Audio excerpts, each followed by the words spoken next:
que asumo una vez que hemos compartido este curso de 6 semanas, sobre todo acerca del papel que las mujeres desempeñan en la historia de la filosofía, concretamente en la relativa a la antigua Grecia.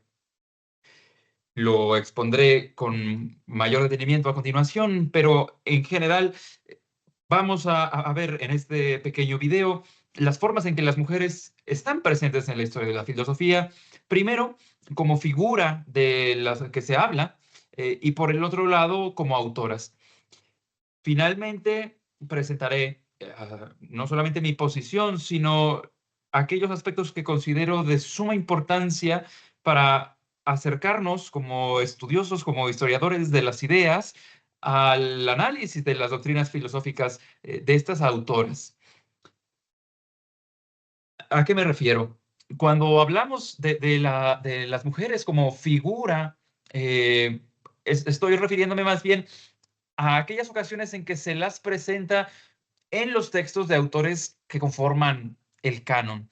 Digamos, lo que sucede tanto en obras literarias como en obras filosóficas. Pero por el otro lado, hay que reconocer que a pesar de que en ocasiones y por un buen tiempo la historia del pensamiento no les ha hecho justicia a las mujeres que ejercieron labores filosóficas o literarias, eso no significa que no hayan existido, que no tuvieran un lugar en la sociedad de su tiempo. Otra cosa tiene que ver con si, visto desde nuestros días, ese papel, ese lugar que tuvieron, puede parecernos desfavorable, puede parecernos marginado, pero de que tuvieron un lugar, de que pensaron, produjeron conocimiento, expresaron sus ideas, de eso creo que no nos queda ya duda alguna.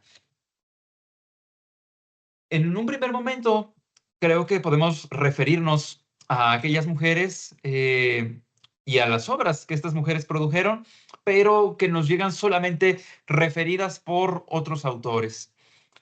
En general, nos encontramos frente a un problema de fuentes, y esto tiene que ver con que con gran frecuencia la obra, a pesar de haber sido vasta, de estas mujeres, se ha perdido.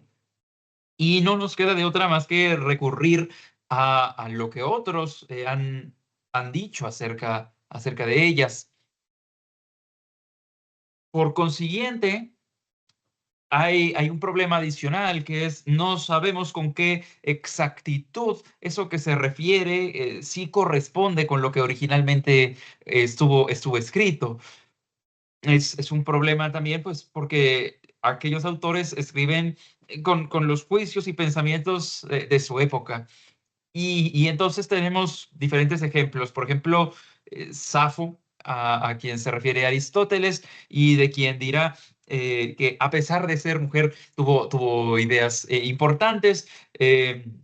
No, obviamente ya hemos discutido en ocasiones previas el pensamiento de Aristóteles y sus alcances y limitaciones, sobre todo limitaciones respecto a las figuras femeninas, pero hay que tener presente que Aristóteles sí se expresa acerca de Safo, acerca de cómo se puede considerar a la muerte como un mal.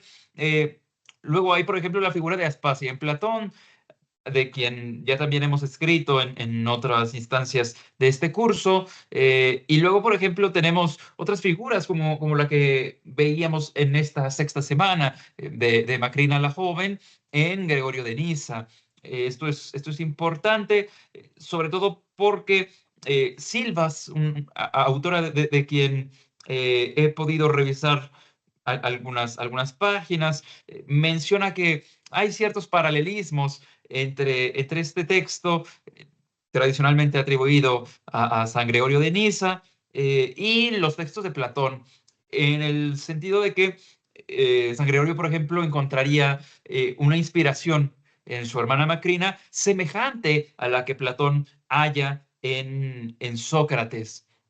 Esto nos llevaría, dice Silvas, a encontrar que lo que es la apología de Sócrates para Platón respecto a Sócrates es la vida de Macrina para Gregorio de Niza respecto a Macrina. Y lo que es en Platón respecto a Sócrates, llamémosle el Fedón, es en Gregorio de Niza su tratado acerca del alma y la resurrección, que refiere a estos últimos diálogos que habría tenido Gregorio con Macrina, su hermana, en los últimos momentos de la vida de ella.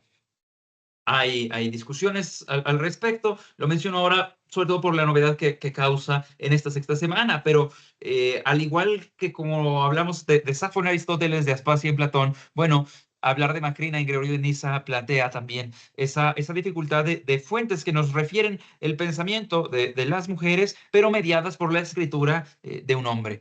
Ahora bien, ¿con qué favor? Pues eso cambia, ¿no? La posición quizá de Gregorio de Niza es mucho más favorable hacia su hermana que la que puede ser la posición que toma Platón respecto a Aspasia en un diálogo como el Menéxeno. Estas son consideraciones que creo que hay que tener para comprender la obra, el pensamiento de las mujeres cuando es un autor distinto de ellas el que nos las refiere. Y por el otro lado, bueno, creo que una interrogante digna de considerar es si es necesario distinguir autores filosóficos de autores literarios. Esto lo planteo sobre todo en atención a las primeras lecturas del curso, en las cuales tuvimos como objeto de estudio obras literarias, obras teatrales, tanto tragedias como es el caso de Antígona, de Sófocles, o bien comedias como Lisístrata de Aristófanes. En esos casos, ciertamente hay ideas que se plantean, pero en obras literarias, en obras teatrales, no propiamente en obras sistemáticas u obras de un carácter filosófico. Es decir, puede haber ideas, pero planteadas en textos que no son propiamente filosóficos. Creo que eso es algo importante a considerar y que también nos lleva a tener presente cuando estudiamos estas ideas. ¿Por qué? Porque hay personajes que son, pues, completamente literarios, completamente ficticios, y hay otros, como los que pueden presentarse en los diálogos de Platón, que tienen más bien un trasfondo histórico. Otra cosa es qué tan fidedigno puede ser ese testimonio como fuente histórica. Luego está la parte de las mujeres como autoras, y creo que lo que hemos visto en esta sexta semana es particularmente llamativo al respecto. Hemos tenido acceso ahora a una recuperación ya antigua de Menage sobre mujeres filósofas, y he podido revisar este apartado que dedica a las mujeres en el pitagorismo o el neopitagorismo. Creo que es importante tener presente que sí, las mujeres de la antigua Grecia escriben. Pongo aquí tan solo algunos ejemplos, como Filtis, que hace su escrito sobre la templanza de la mujer, Perictione y su escrito sobre la sabiduría, o Melissa y la epístola Clarita. Lo cierto es también que esta obra, germinal como estudio histórico del pensamiento de las mujeres en la antigua Grecia, no se detiene a profundidad a explicar los pormenores ni siquiera en muchos casos los argumentos centrales de estas obras, y a otras tantas mujeres, bueno, las presenta casi que pasando lista.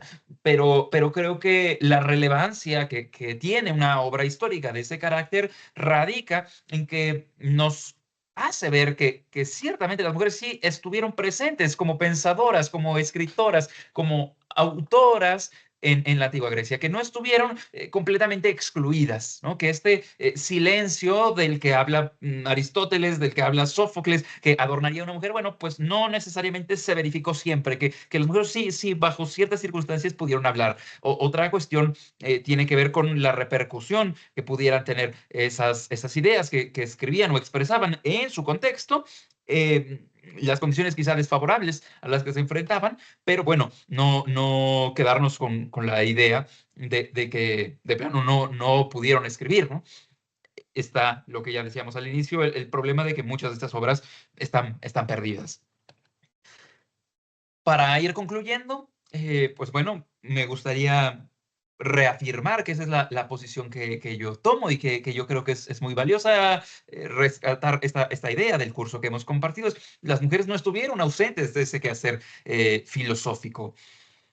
Los términos en los que pudieran estar incorporadas creo que cambian, sobre todo dependiendo de las condiciones políticas, por no decir también legales, de la polis griega en la que se desempeñan.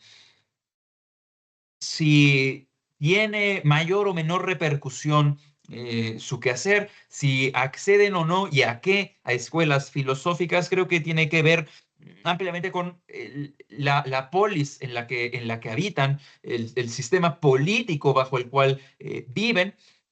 Y entonces, bueno, ya lo veíamos en las primeras clases, por ejemplo, el hecho de que Safo fuera de Mitilene, de Lesbos, eso cambia mucho las cosas, ¿no? Habría que pensar en el alcance que podría haber tenido su obra si hubiera vivido, no sé, en Atenas o si hubiera vivido en Esparta, ¿no?